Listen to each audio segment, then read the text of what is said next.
ماه داشت دور زمین میچرخید. یک دفعه سرش گیج رفت. از اون بالا تالاپی افتاد تو دریا. دریا روشن شد. قشنگ شد.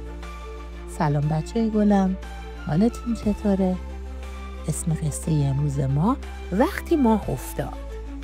بله، ماهی ها دور ماه حلقه زدن. باهاش توپ بازی میکردن.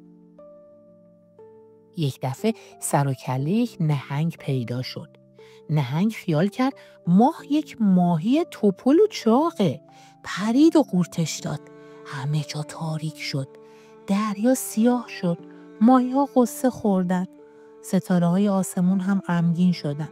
نهنگ توی آب جست و خیس کرد. بالا و پایین پرید. ماه تو شکم بزرگش قل میخورد. از این طرف به اون طرف. ماه با خودش گفت حالا چی کار کنم؟ جای من تو آسمونه، نه تو شکم این نهنگ گنده.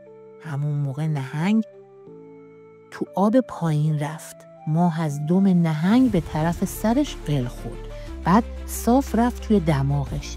نهنگ عطسش گرفت. دماغش رو تا ته باز کرد و یه عطسه بزرگ کرد.